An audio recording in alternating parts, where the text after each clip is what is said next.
여러분 안녕하십니까? 오늘 2021년 5월 23일 주일 아침을 맞았습니다. 오늘 하나님께서 우리에게 주시는 생명의 양식 하늘의 만나, 우리 영혼을 수송케 하고 힘을 주는 말씀, 출애굽기 21장 1절로 11절까지 말씀을 제가 봉독하겠습니다. 1절로 6절까지만 봉독하겠습니다. 네가 백성 앞에 세울 법규는 이러하니라. 네가 히브리 종을 사면 그는 6해 동안 섬길 것이요 7째 해에는 몸값을 물지 않고 나가 자유인이 될 것이며, 만일 그가 단신으로 왔으면 단신으로 나갈 것이요 장가를 들었다면 그의 아내도 함께 나가려니와, 만일 상준이 그에게 아내를 주어 그의 아내가 아들이나 딸을 낳았다면 그의 아내와 그 자식들은 상전에게 속할 것이요 그는 단신으로 나갈 것이로되, 만일 종이 분명히 말하기를 내가 상전과 내 처자를 사랑하니 나가서 자유인이 되지 않겠노라 하면 상전이 그를 데리고 재판장에게로 갈 것이요 또 그를 문이나 문설주 앞으로 데리고 가서 그곳에다가 송곳으로 그의 길을 뚫을 것이라. 그는 종신토록 그 상전을 섬기리라. 아멘. 하나님의 말씀 봉독하였습니다. 우리가 출애굽기에 나오는 이러한 율법과 율례의 말씀들을 묵상해 가는 동안에 항상 밑그림으로 항상 기억하고 그리고 있어야 될 것은 무엇인가 하면, 출애굽 이후부터 지금 시내산까지 하나님께서 인도하셨고, 지금 시내산 아래서 하나님은 그들의 왕이 되시고 이스라엘은 하나님의 백성이 되는 언약 체결의 이 관계 상황 안에서 주어지는 말씀이라는 것을 기억할 필요가 있습니다. 그렇지 않습니까? 이스라엘이 애굽 땅에 살았던 그 고센 지역에서부터 가나안까지는 10하루면 갈 수 있는 직선 코스가 있습니다. 근데 하나님께서 그들을 그 길로 인도하지 않으시고 광야길로 돌렸다 그랬지요. 하나님께서 생각하시는 하나님의 나라로서 이스라엘의 국가 구상이, 하나님의 프로젝트가 있었던 거예요. 뭐냐? 모세를 애굽으로 보낼 때 이미 말씀하신 것처럼 이스라엘이 출애굽하면 바로 이 시내산 이곳으로 와서 나를 만나고 나를 섬기게 될 것이다 했는데, 하나님께서 구상하시는 이스라엘 국가 건설의 전략은 이 시내산 안에서 1년을 보내면서 여기서 이제 하나님 언약도 체결하고 하나님의 통치의 그 방법으로서 율법, 율례도 주시면서 또 하나님을 섬기는 제사 예법, 레위기도 주시고, 그리고 나서 1년이 차서 이제 다시 민수기로 광야 행진으로 들어가는 것이죠. 제가 좀 길게 얘기했습니까? 어쨌든 이런 서론적인 밑그림들이 우리가 전제하는 가운데 우리가 출애굽기에 나오는 이런 율법과 율례의 말씀들을 이해할 필요가 있습니다. 지금 하나님께서 자기 백성을 다스리시는 통치 법령으로서의 이 말씀들입니다. 눈에 보이지 않는 하나님이 어떻게 자기 백성을 다스립니까? 나라는 뭘로 다스려요? 법으로 다스리는 것이죠. 그래서 모든 법의 근간이 되고 기초가 되는 헌법은 이미 주셨지요. 그것은 모세와 모든 이스라엘이 시내산 아래서 다 자신들의 귀로 하나님이 친히 음성을 울려서 들려주시는 하나님의 뜻이 담긴, 하나님의 통치 그 뜻이 담긴 십계명을 받았습니다. 이 지금부터 이제 21장부터 주어지는 율례는요, 백성들이 자신들의 귀로 하나님의 음성 듣기를 두려워하고 무서워하고 떨기 때문에 모세에 간청하여 모세가 하나님과 백성 사이에 중재자가 되어 백성들은 이제 멀리 섰고 모세 혼자서만 하나님이 계신 시내산의 흑암 속으로 들어가는 거예요. 그래서 하나님께 개인적으로 이 구체적인 율법에 근거한 율례 법규들을 받아서 오는 것이죠. 오늘 근데 첫 번째 율례의 조항으로서 뭐가 나옵니까? 우리 방금 읽은 말씀이에요. 이상하게도요, 다른 조항이 아니고 종들에 대한 이야기가 나옵니다. 남종과 여종에 대한 이야기. 여러분, 여기서 우리가 한번 생각해 볼 필요가 있어요. 왜 하나님께서 이미 십계명을 반포해 주시고 이 헌법에 기초한 율례들을 말씀하실 때 왜 가장 먼저 종들의 얘기를 꺼내실 것일까? 여러분, 종, 노예, 무엇을 의미합니까? 그 사회의 최하층민들로서 얼마든지 인권이 무시되고 유린될 수 있는 사회적 약자들이죠. 하나님께서 자기 백성을 다스리시는 법령의 케이스 로우, 율례로서 첫 번째 조항이 남종과 여종들의 인권을 보호하시는 말씀이라는 것은요, 참 놀라운 것입니다.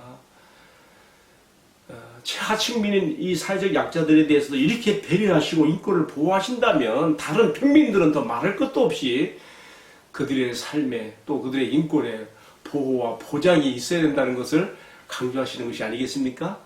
자, 이런 의미에서 참 우리 하나님은 정말 자비로우신 그 속성을 그의 윤리 속에서 나타내고 있다 생각하는 것입니다. 오늘 우리 사회도 그래요. 선진국가로 갈수록 가장 화두로 등장하는 이슈가 뭡니까? 인권이죠. 인권. 그러나 오늘도 우리 이 세상 나라들 가운데는 아직도 국민들의 인권을 유린하고 무시하고 정부가 독재로 행하는 나라들 얼마나 많습니까? 뭐 어떤 나라들이라고 말하지 않겠습니다만은 이처럼 백성들의 국민들의 인권을 보장 보호하고 이 사회 안정을 도모하는 이 민주국가들의 이 그 모든 기초 사상과 원리가 성경에서 나온다는 것을 우리가 기억할 필요가 있습니다. 이것이 바로 하나님께서 구상하시는 이스라엘이라는 하나님 나라 국가 구상의 첫 번째 율례의 조항으로서 지금 종들에 대한 인권을 보장하라. 그가 만일 부득이해서 종으로 팔렸다면 네가 6년 동안은 그의 노동력을 네가 산 것이 되는 것이 되기 때문에 부릴 수가 있다. 그러나 7번째 해, 7년째 되는 해에는 어떻게 한다고 했어요? 보니까 말씀해 보니까 그가 몸값을 내지 않고 자유인이 되어서 나갈 것이라고 이렇게 말했습니다. 만일 그가 단신으로 왔다면 단신으로 나갈 것이고 종으로 팔려올 때 그 부인도 함께 팔려왔다면 그의 아내도 그와 함께 나갈 것이라 그랬습니다. 그런데요, 지금 남종에 대한 지금 규례입니다. 오늘 말씀의 7절부터 또 11절까지는 여종에 대한 규례인데 제가 다 다룰 수 있을 줄 모르겠어요. 우선 남종에 대한 규례를 말씀을 드리는데요. 이처럼 6년간 섬기고 7년째 해에는 자유할 것이라 했는데 여기에 특례법이 적용이 돼요. 외의 규정이 있다는 말이에요. 뭐냐면요. 4절부터 6절까지 나오는데요. 만일 그 종이 그 주인의 집에서 사는 동안에 주인이 참 그 종을 참 좋게 보고 또 사랑하여서 마치 자기 자식처럼 생각해서 아내를 얻어 주었다면, 맞으면 주인이 이렇게 결혼을 이렇게 주선해서 이렇게 가정을 이루게 해줬다면 6년이 지났을 때에 어떻게 되느냐? 이 종이 처자식 다 데리고 나가시는 게 아니에요. 왜냐하면 주인이 아내를 얻어 주었기 때문에 어떻게 되는 거예요? 아내와 또 그 아내가 낳은 아들, 딸들은 주인에게 속한단 말이죠. 그러나 자, 여기서 이제 특례 규정이 나옵니다. 그 종이 정말 주인이 너무 좋아. 내가 나가서 자유인으로 사는 것보다 나는 이 사랑의 종에게, 자비의 종에게 내가 영구 귀속이 되어서 이 주인을 섬기고 싶다. 그리고 이 종이 나에게 배필로 맺게 해주신 나의 아내와 자식들을 내가 떨어져서 살 수 없다.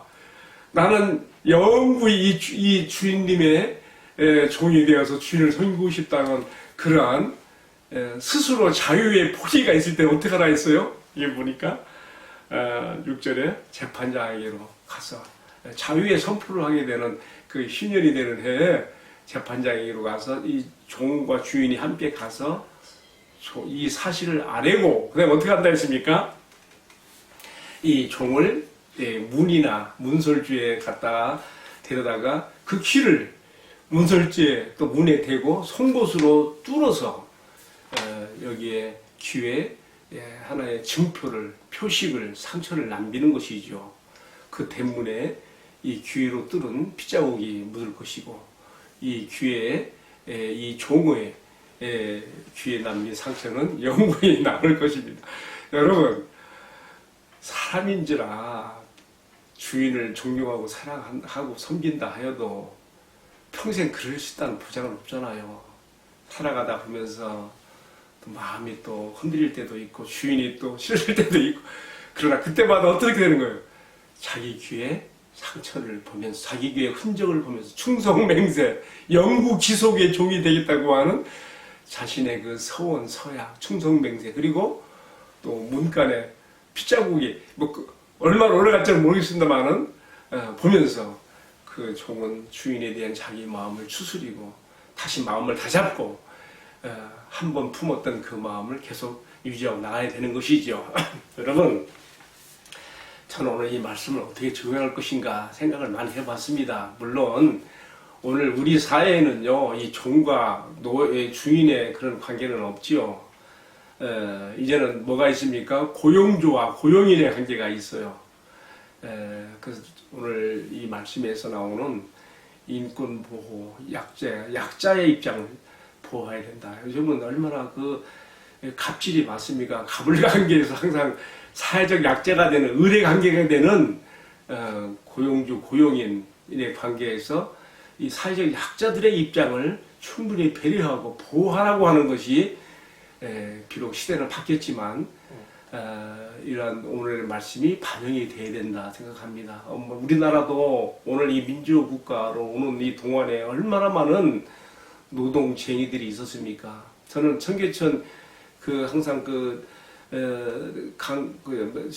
물줄기를 따라 지나가면서 이렇게 볼 때마다 청계천 평화시장에 그 전태일 열사의 사진이 크게 걸려 있고, 그에 대한 그 다리도 있고 하는 걸 보면서 많이 느껴요. 참 이 나라가 이만큼 민주국가를 이루고 고용주와 고용인들 사이에 이러한 노사관계가 제대로 정립된 이만큼의 민주화를 이룬 것도 다 이런 것들이 이런 지난날에 노동력을 착취하려고 했던 고용주들과 그 안에서 인권이 유린되면서 혹사당했던, 상품화되고 인간이 상품화되고 기계화돼서 죽도록 일만 해야 되는 이런 모든 것들이 다 하나님의 말씀인 성경에 기초한 그러한 윤리들에 의해서 이런 결과가 나왔다고 생각을 해보게 되는 것입니다. 자, 저는 그런데 오늘의 말씀에 더 중요한 적용을 해보게 돼요. 뭐냐? 이 말씀이 나와 상관이 있기 위해서 어떻게 해야 되겠는가 말이죠. 여러분, 우리의 주인은 누구세요? 예수님이십니다. 나는 그의 종이 되기로 하였습니다. 왜 이 말을 제가 드리는가 하면요, 성경에 나오는 베드로나 요한이나 바울이나 모든 사도들이요, 다 신약 성경을 기록할 때 보면 첫 인사말이 시작이 어떻게 돼요? 예수 그리스도의 종이요 사도인 나 누구누구는 그렇게 나와요. 왜 그들은 그렇게 되었는가? 왜 스스로 마치 히브리 종이 자기 주인에게 영구 기속이 되기 위해서 길 뚫을 것처럼 왜 그들은 그렇게 주 예수님께 대하여 영구 기속된 종들로 자신들을 자처하며 그렇게 살았는가? 나중에는 자신들의 목숨까지 바쳐가면서까지 그렇게 했는가? 왜 그랬을까요? 오늘 말씀에 보게 되면 종이 그 주인을 사랑하여 그렇게 한다 했거든요. 우리가 아는 대로 예수님께서 나타내 보여준 그 사랑의 절정이 어디 있습니까? 어디 있습니까?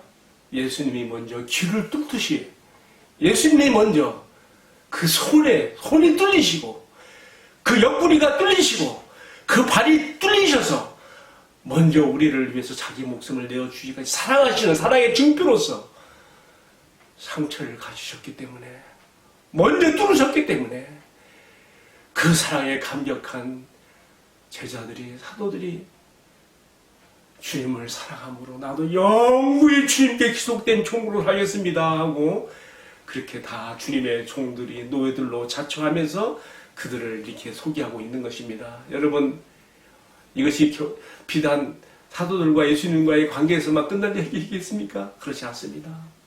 오늘 내가 주님을 섬기고 사랑할 때 나도 정말 나의 평생에 주님만 섬기기로, 주님께 영구 기속된 종으로 살기로 마음에 다짐하는 것이 필요합니다. 내 귀를 뚫듯이 그렇게 나에게 하는 것이 필요합니다.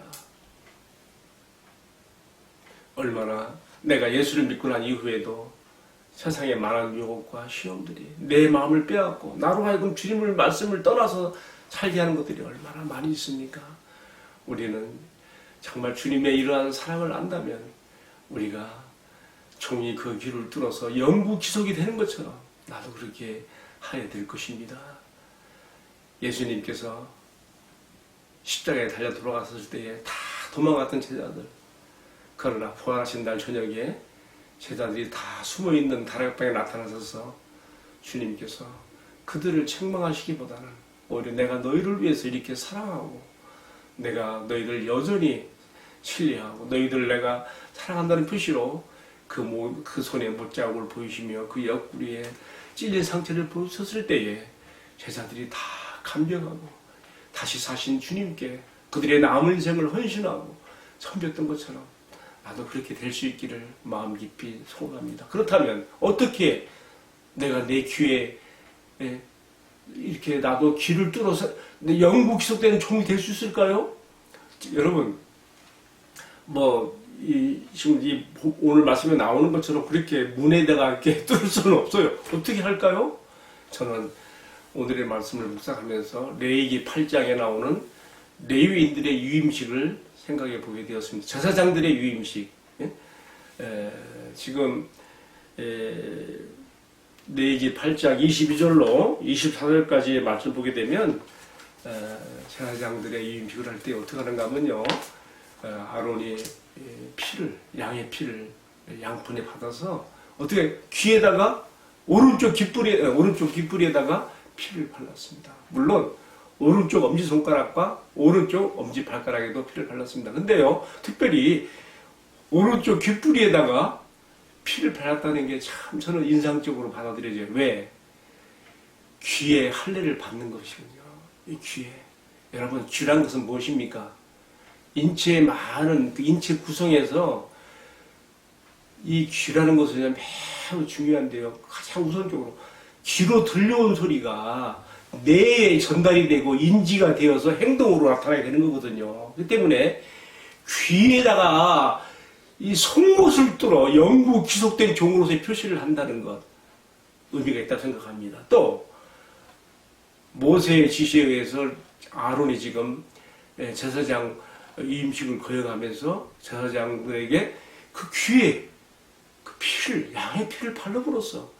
그 귀를 성별하고 마치 귀에 할례를 받게 하는 것처럼 그렇게 했다는 것은 이제 나는 평생 다른 헛소리 듣지 않고 나는 주님의 말씀만 듣겠습니다 하는 그 표시가 아니겠습니까?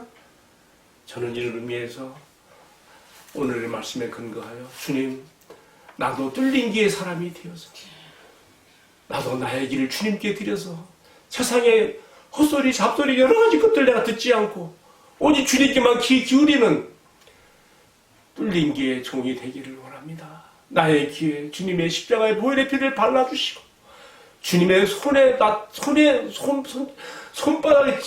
찔렸던 옆구리에 찔렸던 창자국, 그것이 나를 위한 사랑인 줄 내가 아노니 주여, 나도 나의 귀에 뚫어서 나도 주님의 소유되고 영구 귀속된 종이 되고 주님의 말씀만 청중하는 종이 되게 하옵소서. 그런 기도가 절로 나오게 됩니다. 내 친구 중에 한 분은요, 금년 초에 어떤 회사를 하나 세우는데 회사 이름이 뭐냐면요, 청종 엔지니어링이에요. 왜 청종인가? 주님의 말씀만 잘 청종하고 따르기 위해서 그렇게 했다는 말을 내가 들으면서 참 그 사람의 신앙과 인생 철학이 이 회사 이름 짓는 데 담겨 있구나 생각도 해보았습니다. 여러분, 우리가 이 세상을 살아가면서 우리 귀로 들려지는 것들이 너무나 많습니다. 우리 마음을 빼앗는 것들이 너무 많습니다. 우리 귀로 들려온 것들이 뇌에 전달되고 나의 생각을 구성하고 내가 행동을 나타낼 너무나 우리 마음을 빼앗는 것들이 많습니다.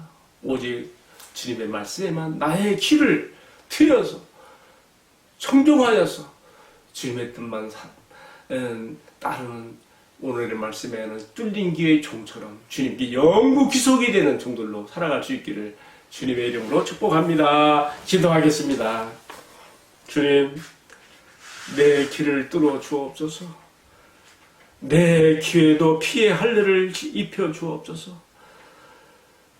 세상에 나를 유혹하고 시험하며 나를 불러내는 그러한 소리들이 너무나 많이 귀에 들려옵니다. 주여 구하옵나니 이제는 오직 뚫린 귀를 가진 종이 영구적으로 주인에게만 속하여 주님의 말만 충성한 것처럼 나도 그렇게 살아갈 수 있는 은혜를 주옵소서.